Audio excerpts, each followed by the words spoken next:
Swayam Prabha. Digital India. Educated India.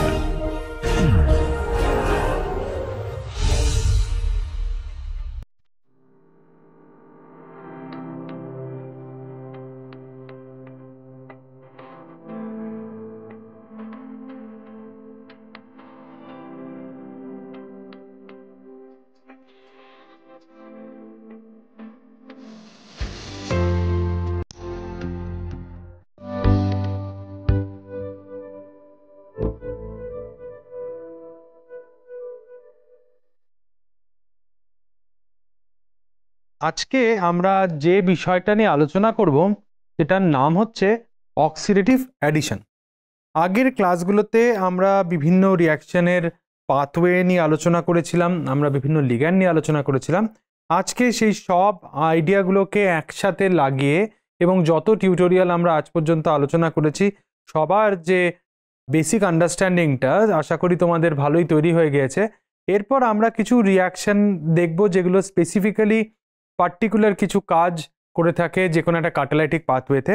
তাদের মধ্যে আজকে আমরা কিছুটা কভার করব অক্সিডেটিভ অ্যাডিশন, এছাড়াও অ্যাক্টিভ এলিমিনেশন আছে, মাইগ্রেটরি ইনসারশন আছে, সেগুলো আমরা আস্তে আস্তে একটার পর একটা ক্লাসে আলোচনা করব। তো প্রথমেই আজকের যে টপিকটা তার নাম হচ্ছে অক্সিডেটিভ অ্যাডিশন। এবার এই নামটার মধ্যেই লুকিয়ে আছে এটা কি ধরনের রিঅ্যাকশন, সেটা কিন্তু এই নামটার মধ্যেই লুকিয়ে আছে। এটা একটা জিনিস বোঝা যাচ্ছে এই অ্যাডিশন শব্দটা থেকে, লিগ্যান্ড উইল বি অ্যাডেড।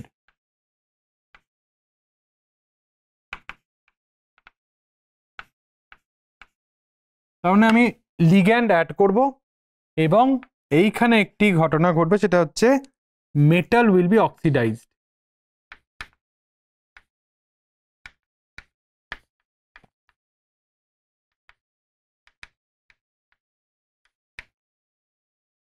তার মানে লিগ্যান্ড অ্যাডিশন এবং মেটালের অক্সিডেশন এই দুটি কিন্তু একসাথেই হতে হবে। এখন মেটালের অক্সিডেশন যদি হতে হয় তাহলে যে ঘটনাটা ঘটাতে হবে সেটা হচ্ছে যে তাহলে লিগ্যান্ড যখন অ্যাডিশন করবে এবং মেটালের যখন অক্সিডেশন হবে তাহলে মেটালের অক্সিডেশন স্টেটের নাম্বারটা কিভাবে চেঞ্জ হবে। ইউজুয়ালি দেখা যায় যে মেটালের অক্সিডেশন স্টেট যদি n থাকে, এখানে লিগ্যান্ড অ্যাডিশন হওয়ার পর এবং oxidation of the metal centre হওয়ার পর আমরা দেখব মেটালের অক্সিডেশন স্টেট যেটা চেঞ্জ হয় সেটা +2 ইউনিট দ্বারা চেঞ্জ হয়। এবং যেহেতু অ্যাডিশন হচ্ছে তার জন্য এখান থেকে বোঝা যাচ্ছে যে আমাদের কোঅর্ডিনেশন স্ফিয়ার যেটা আছে মেটালের, coordination sphere or coordination number, আমি যেটা বলবো coordination number can be increased.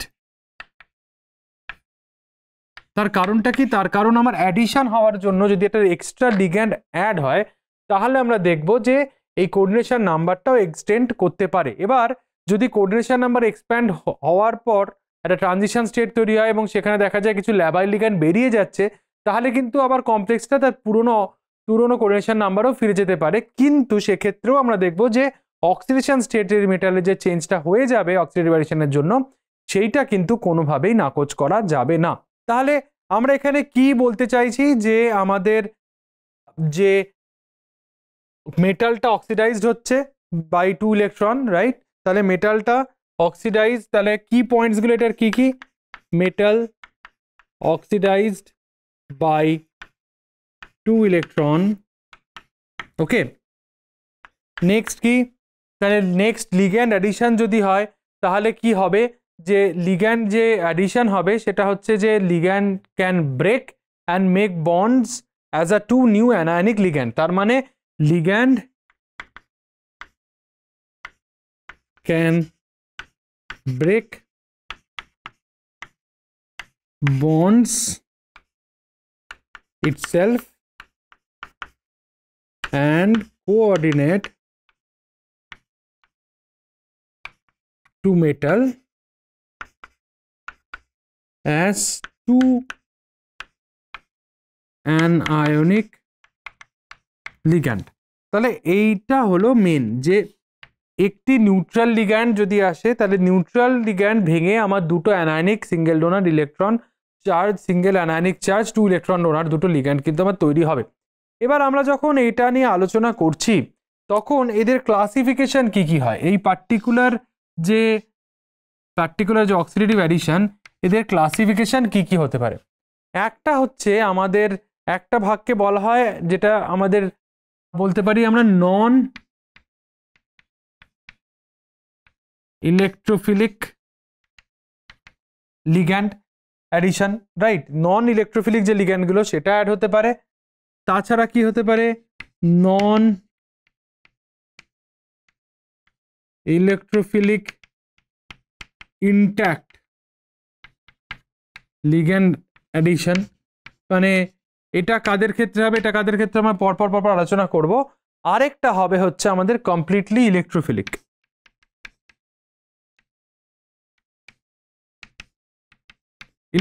Ligand addition. এই তিনটে ক্লাসে আমরা কিন্তু এই অক্সিডেটিভ অ্যাডিশনকে আমরা ভাগ করতে পারি। এবার আমরা একটার পর একটা দেখার চেষ্টা করব যে এদের মাধ্যমে আমি ঠিক কি বোঝাতে চাইছি। তাহলে প্রথমেই আমরা চলে আসি নন ইলেকট্রোফিলিক লিগ্যান্ড অ্যাডিশন কি ব্যাপারটা।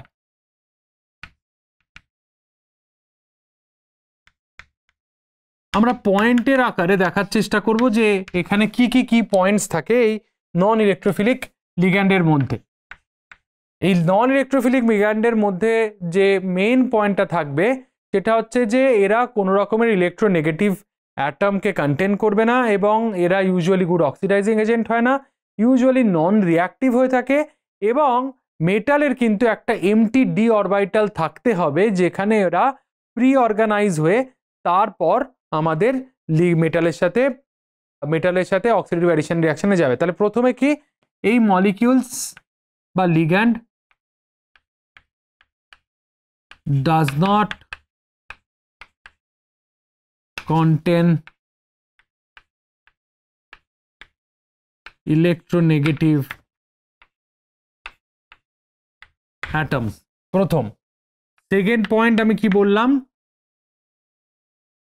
L is usually not an oxidizing agent. Third point আমরা কি বললাম, থার্ড পয়েন্ট হচ্ছে যে মেটালের ক্ষেত্রে একটা এমটি অরবিটাল অ্যাভেলেবেল থাকতে হবে, এবং এরা আমরা দেখতে পাবো যে এরা ইউজুয়ালি ভেরি নন রিঅ্যাক্টিভ হয়ে থাকে। Metal should have an empty orbital available for ligand pre-organization. ওকে, তাহলে লিগ্যান্ডের প্রি অর্গানাইজেশনের জন্য মেটালের কিন্তু এটা একটা কি পয়েন্ট, মেটালের কিন্তু অ্যাটলিস্ট একটা vacant orbital D orbital obviously থাকতে হবে যেখানে আমার লিগ্যান্ডের প্রি অর্গানাইজেশন স্টেপটা কিন্তু আমাদের কাজে লাগতে পারে। ঠিক আছে, তাহলে এই ব্যাপারটা এদের এক্সাম্পল কি কি হতে পারে, এদের এক্সাম্পল খুব সচরাচর যেগুলো হতে পারে আমাদের হাইড্রোজেন অ্যাডিশন রিঅ্যাকশনস যেগুলো বলি, সিএইচ বন্ডস হতে পারে, এসআই বন্ড হতে পারে, এসএইচ বন্ড হতে পারে, বোরন হাইড্রোজেন বন্ড হতে পারে, সালফার সালফার বন্ড হতে পারে, রাইট। এই ধরনের বন্ডগুলোই আমাদের এক্সাম্পলের মধ্যে পড়ে। আমাদের হাইড্রোজেন সিঙ্গেল মলিকিউলের মধ্যে হাইড্রোজেন হতে পারে, আমাদের সিএইচ বন্ডস হতে পারে এক্সাম্পল, সিলিকন হাইড্রোজেন বন্ড হতে পারে, বোরন হাইড্রোজেন বন্ড হতে পারে, রাইট। এবং এরকমভাবে মানে ইটিসি আরও অনেক যেগুলো আমি বললাম যে আরও অনেক রকমের বন্ডই হতে পারে, সালফার সালফার বন্ড হতে পারে, তো সেগুলো এদের এক্সাম্পলের মধ্যে পড়ছে। তাহলে চট করে আমরা এখানে এদের এক্সাম্পলগুলো লিখে ফেলি। এখানে নন রিঅ্যাক্টিভের ক্ষেত্রে আমাদের এক্সাম্পল কে কে, আমাদের এক্সাম্পল হচ্ছে হাইড্রোজেন, আমাদের এক্সাম্পল হচ্ছে CH bond, right, CH bond, আমাদের হচ্ছে সিলিকন হাইড্রোজেন বন্ড, আমাদের আছে হচ্ছে sulphur sulphur bond, right, boron hydrogen bond. এইগুলো ইউজুয়ালি আমাদের এই নন ইলেকট্রোফিলিক অক্সিডেটিভ অ্যাডিশনের এক্সাম্পলের মধ্যে কিন্তু আমরা ভাবতে পারি। তাহলে এবার যদি তোমরা ভাবো যে আমি যেটা বললাম যে মেটালের ক্ষেত্রে একটা ভ্যাকেন্ট ডি অরবিটাল থাকতে হবে, তাহলে একটা জিনিস ভাবো, যদি ভ্যাকেন্ট ডি অরবিটাল থাকতে হয় মেটালটাতে, তাহলে কি মেটালটা 18 ইলেকট্রন রুলকে স্যাটিসফাই করবে ইনিশিয়াল কমপ্লেক্সটা? উত্তরটা হচ্ছে না, 18 ইলেকট্রন রুল কিন্তু আমাদের স্যাটিসফাই হবে না, মানে ওটা ইলেকট্রন ডেফিশিয়েন্ট হতে হবে। তাহলে এইখানে যদি এমটি অরবিটাল থাকে, মোস্ট অফ দিস কেসেস আমরা দেখব যে লিগ্যান্ডটাকে কিন্তু আমাদের মেটালটাকে কিন্তু আমাদের ইলেকট্রন ডেফিশিয়েন্ট হতে হবে। এবার আমরা একটা ছোট্ট এক্সাম্পলের মাধ্যমে এটা পুরোটা ব্যাপারটাকে দেখার চেষ্টা করব।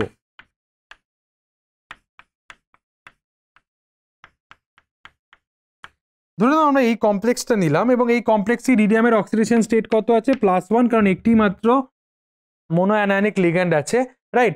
ইরিডিয়াম কোবাল্টের সিরিজে পড়ছে, তার মানে একটা D8 সিস্টেম, তার মানে আমার ইলেকট্রন কাউন্ট কত হয়ে গেল? ইরিডিয়ামের জন্য 8 এবং এখানে 4টি লিগ্যান্ড আছে, তাদের জন্য 2 করে, টোটাল আমার 16 ইলেকট্রন সিস্টেম কিন্তু এখানে আমার রয়েছে, রাইট? এটা কিন্তু একটা 16 ইলেকট্রন সিস্টেম।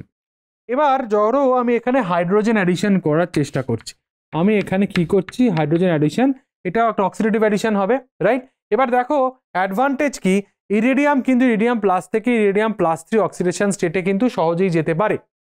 তাহলে প্রথম যে ক্রাইটেরিয়াটা, যে মেটালের অক্সিডেশন স্টেট এক্সপান্ড করার ক্ষমতা, সেটা কিন্তু রইল। এই ঘটনাটাই যদি এর জায়গায় যদি টাইটেনিয়াম +4 হতো, বা ধরে নাও তোমার আয়রন +3 বা +4 হতো, তখন কিন্তু আমাদের এক্সপানশনটা ইটস রিয়েলি টাফ, সেক্ষেত্রে কিন্তু খুব টাফ হয়ে যেত। বা ধরো ম্যাঙ্গানিজ +6 অক্সিডেটিভ অ্যাডিশন যদি হতে হয়, তাহলে ম্যাঙ্গানিজ +6 থেকে +8 যেতে হবে, যেটা কিন্তু সম্ভব নয়। তো সেই অক্সিডেশন স্টেট, মেটালের অক্সিডেশন স্টেটটা কিন্তু লক্ষ্য করা এই ধরনের রিয়াকশনের ক্ষেত্রে খুবই জরুরি। এবার আমি যে কথাটা বললাম যে এটা তুমি বুঝতেই পারছো, এটা স্কোয়ার প্ল্যানার কমপ্লেক্স। তাহলে স্কোয়ার প্ল্যানার কমপ্লেক্সে আমি বুঝতেই পারছি যে আমার একটি ডি অরবিটাল অলরেডি ফাঁকা আছে, যেটা অ্যালং দ্য জেড অ্যাক্সিস রয়েছে। তাহলে সেইখানে আমি যেটা বললাম যে লিগ্যান্ড প্রি অর্গানাইজেশন মানেটা কি? মানে ইরিডিয়ামের ওই ভ্যাকেন্ট অরবিটালে আমরা কিন্তু আমাদের এই যে লিগ্যান্ড, যেটা হচ্ছে আমাদের হাইড্রোজেন ডাইহাইড্রোজেন অ্যাটম কিন্তু লুজলি কোঅর্ডিনেট কিন্তু করতে পারে লিডিয়ামের এই ভ্যাকেন্ট অরবিটালটাতে। তাহলে ভ্যাকেন্ট অরবিটাল থাকাটা দরকার, যাতে করে এই ধরনের একটা ইন্টারমিডিয়েট তৈরি হয়।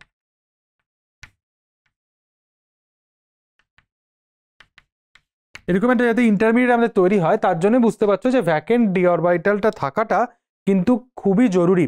এইবার যে মুহূর্তে ভ্যাকেন্ট ডি অরবিটালটা থাকবে এবং ইরিডিয়াম +1 আছে, তাহলে আমার কি হবে? আমার লিগ্যান্ড অ্যাডিশন হবে। লিগ্যান্ড অ্যাডিশন হবে মানে কি?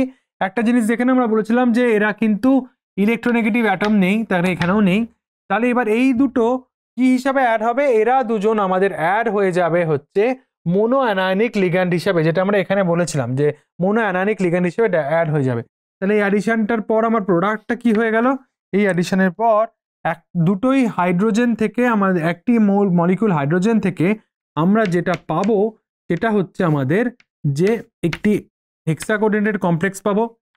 এদের কোঅর্ডিনেশন এনভায়রনমেন্টের কোনো চেঞ্জ হচ্ছে না, শুধু কোঅর্ডিনেশন এনভায়রনমেন্টটা আমাদের দেখতে পাবো আমরা এক্সপ্যান্ড করছে। তো এই হয়ে গেল আমাদের এক্সিস্টিং লিগ্যান্ড, এই হয়ে গেল দুটি হাইড্রাইড। তাহলে এবার অক্সিডেশন স্টেট ক্যালকুলেট করো। এরা হাইড্রাইড -1, এটা হচ্ছে +1, এবং তাহলে ইরিডিয়ামের অক্সিডেশন স্টেট কত হয়ে গেল? +3। ইরিডিয়াম যদি অক্সিডেশন স্টেট +3 চলে আসে, তাহলে তুমি অক্সিডেশন স্টেট +3 হয়ে গেল, মানে এর 6টি ইলেকট্রন হয়ে গেল, আর এখানে 6টি লিগ্যান্ড আছে, তাদের জন্য 2 × 6 করে আমার টোটাল ইলেকট্রন কাউন্ট কিন্তু 18 ইলেকট্রন সিস্টেম হলো। এবং যদি তুমি দেখো যে এটা ছিল আমার 4 কোঅর্ডিনেটেড সিস্টেম থেকে এটা কিন্তু আমার 6 কোঅর্ডিনেটেড সিস্টেম হয়ে গেল।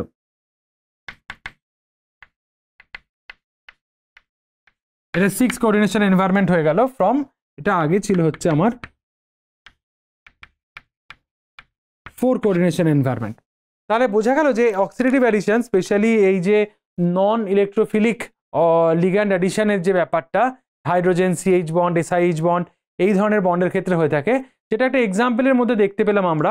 এই ভ্যাকেন্ট ডি অরবিটাল থাকাটার গুরুত্বটা কোথায়?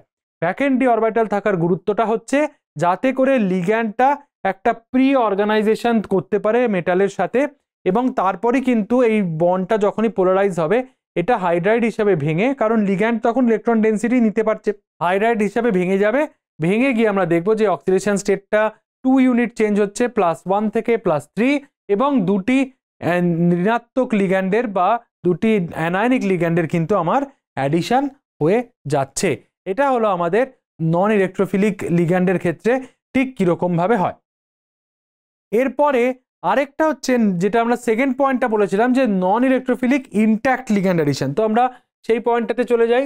সো আমরা এতক্ষণ যেটা আলোচনা করলাম সেটা হচ্ছে আমাদের ইলেকট্রোফিলিক ইনট্যাক্টের ক্ষেত্রে নন ইলেকট্রোফিলিক লিগ্যান্ডের ক্ষেত্রে কিভাবে অ্যাডিশনটা হয়, যেমন হাইড্রোজেন, যেমন CH বন্ড, যেমন BH বন্ড বা SI বন্ড।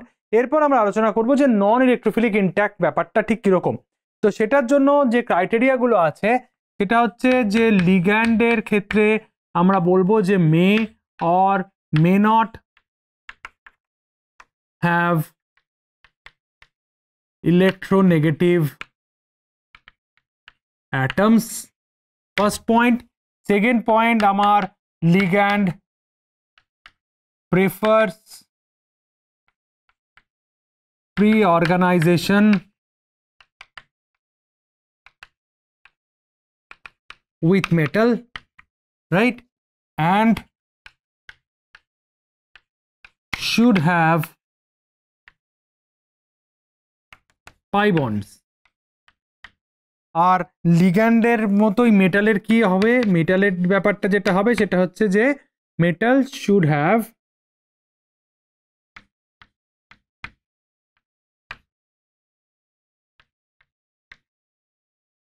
vacant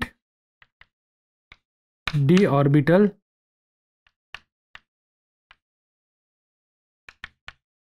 available. তাহলে মেটালে যদি ভ্যাকেন্ট ডি অরবিটাল অ্যাভেলেবেল থাকে তাহলেই আমার লিগ্যান্ড প্রিঅর্গানাইজেশনটা হবে, এবং সেটা যদি হয় তবেই কিন্তু আমরা বলতে পারবো যে আমাদের এই ধরনের নন ইলেকট্রোফিলিক ইনট্যাক্ট অ্যাডিশনটা হবে।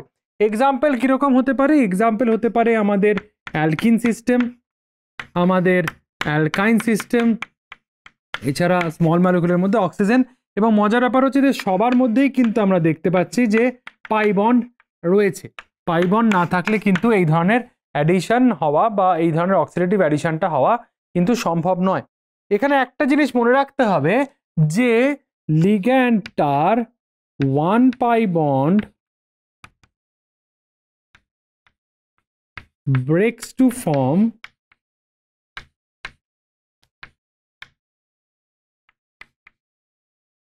two anionic ligand, মানে একটি পাই বন্ড ভেঙে দুটো অ্যানায়নিক লিগ্যান্ড তৈরি হবে, but sigma bond remains intact. Okay, এবার একটা ছোট্ট এক্সাম্পলের মধ্যে দিয়ে আমরা এই পুরো ঘটনাকে দেখার চেষ্টা করব। আমরা ধরে নিলাম যে প্ল্যাটিনামের একটা কমপ্লেক্স নিয়ে নিলাম,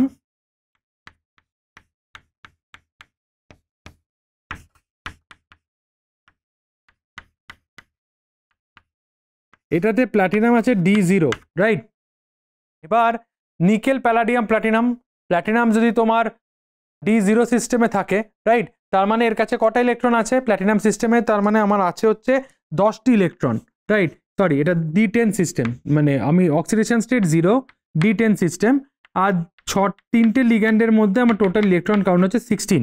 এবার এর সাথে যদি আমাদের একটা অ্যালকাইনের অ্যাডিশন হয়, ধরে নাও আমরা এরকম একটা অ্যালকাইন নিলাম, এই অ্যালকাইনের অ্যাডিশন হলে আমার প্রোডাক্টটা ঠিক কী তৈরি হতে হবে?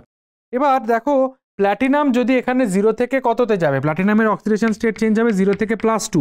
প্ল্যাটিনাম, নিকেল, এই ধরনের সিস্টেমগুলো +2 অক্সিডেশন স্টেট ইউজুয়ালি আমরা দেখেছি তারা কিন্তু পেন্টাগোনাল বাইপিরামিডাল প্রেফার করে না, তারা কিন্তু আমরা দেখবো যে স্কোয়ার প্ল্যানার জিওমেট্রি অনেকটাই বেশি প্রেফার করে থাকে।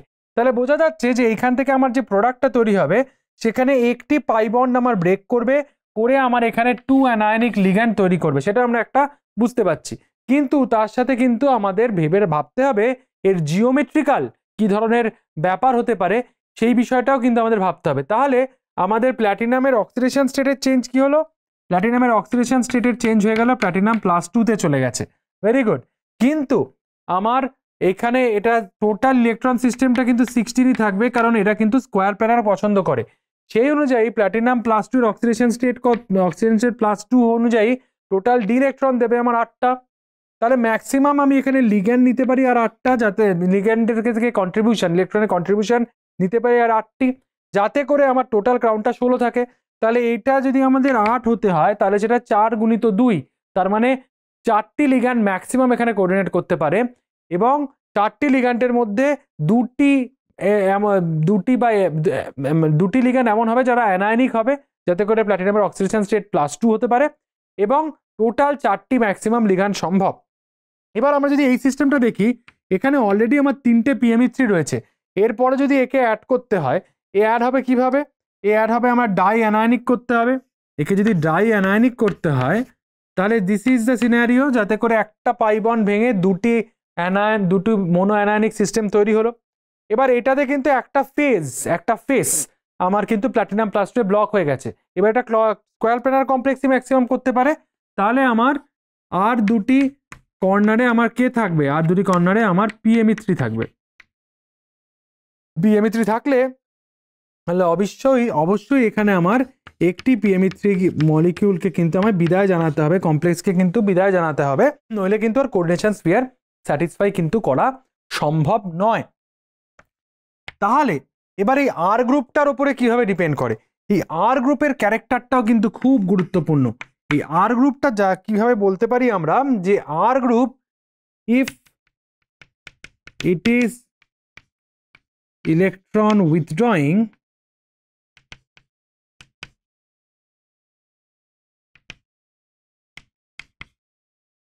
then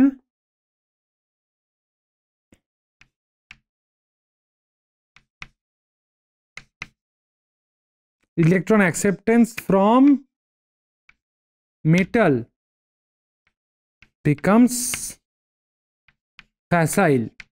তাহলে লিগ্যান্ড কিন্তু মেটালের থেকে ইলেকট্রন ডেন্সিটিটা সহজে টেনে নিতে পারবে, এটা যদি আমাদের আর গ্রুপটা যদি আমাদের ইলেকট্রন উইথড্রয়িং হয়। যেমন R = ফ্লোরো হতে পারে, R = সায়ানো হতে পারে, R = ট্রাইফ্লোরো, এটা হতে পারে, নাইট্রো হতে পারে, lot of examples, right.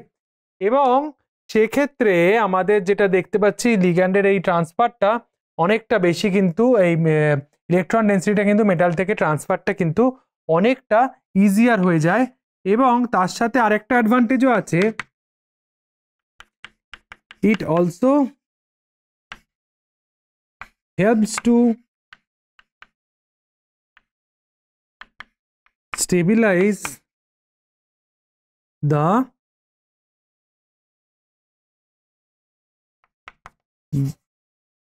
dianionic ligand that is formed। যে ডাইঅ্যানায়নিক লিগ্যান্ডটা তৈরি হয়েছে সেটাকেও কিন্তু স্টেবিলাইজ করতে অনেকটাই সুবিধা করে দিয়ে থাকে। তাহলে এইভাবে আমরা বুঝতে পারলাম যে আর গ্রুপের ক্যারেক্টারিস্টিক্সের ওপর কিভাবে এই ইলেকট্রন ডেন্সিটি, যেটা মেটালের থেকে লিগ্যান্ড টেনে নিচ্ছে, মেটালের ডি অরবিটাল থেকে লিগ্যান্ডের লুমোতে টেনে নিচ্ছে। অবভিয়াসলি লুমোতে যদি না টানে, লুমোটা হচ্ছে আমার অ্যান্টিবন্ডিং অরবিটাল, সেখানেই ইলেকট্রন ডেন্সিটিটা নিতে হবে। তবেই সেই অ্যান্টিবন্ডিং অরবিটাল যদি ইলেকট্রন ডেন্সিটি ডাম্প হয়, তাহলেই আমার বন্ড অর্ডার কমবে, রাইট। আমার বন্ড অর্ডার এখানে অনেক বেশি ছিল, এখানে বন্ড অর্ডার ছিল 3, সেটাকে কমে আমার বন্ড অর্ডার 2 হতে হবে। সেটা আমায় অবশ্যই অ্যান্টিবন্ডিং অরবিটালে ইলেকট্রন ডেন্সিটি অ্যাকসেপ্ট করতে হবে, যেটা কিন্তু এখানে সম্ভব। তাহলে আর এর ইলেকট্রন উইথড্রয়িং গ্রুপের ওপর নেচারের ওপর ডিপেন্ড করে কিন্তু এই ধরনের কেমিস্ট্রি খুব ফিজিবল হয়ে যায়। তাহলে এই লেকচারটাতে আমরা আজকে আলোচনা করলাম যে অক্সিডেটিভ অ্যাডিশন কি কি টাইপের হতে পারে, এবং তার মধ্যে দুটি বিষয় আমরা আজকে আলোচনা করেছি। সেটা হচ্ছে আমাদের নন ইলেকট্রোফিলিক অক্সিডেটিভ অ্যাডিশন, যার মধ্যে আমাদের এক্সাম্পল হিসাবে ছিল hydrogen addition, CH addition, SI addition, sulphur sulphur addition. তারপর আমরা নন ইলেকট্রোফিলিক ইন্ট্যাক্ট সিস্টেমটা নিয়েও আজকে আলোচনা করলাম, যেখানে আমরা আলোচনা করলাম হচ্ছে বেসিক্যালি এমন সিস্টেম যেখানে পাই ইলেকট্রন ডেন্সিটি রয়েছে, যেমন অ্যালকিন এবং অ্যালকাইন সিস্টেম বা অক্সিজেন অ্যাক্টিভেশনের ক্ষেত্রে যখন যেভাবে আমরা করে থাকি। এরপর পরবর্তী যে ক্লাসটায় আমরা আলোচনা করব, সেটাতে কিন্তু আমরা যেটা আলোচনা করছি ইলেকট্রোফিলিক লিগ্যান্ড কিভাবে অ্যাড হয়, এবং তার সাথে সাথে আমরা দেখার চেষ্টা করব কিছু এক্সাম্পল, এবং তার মধ্যে দিয়ে আমরা পুরো ব্যাপারটাকে এগিয়ে নিয়ে যাব। ধন্যবাদ।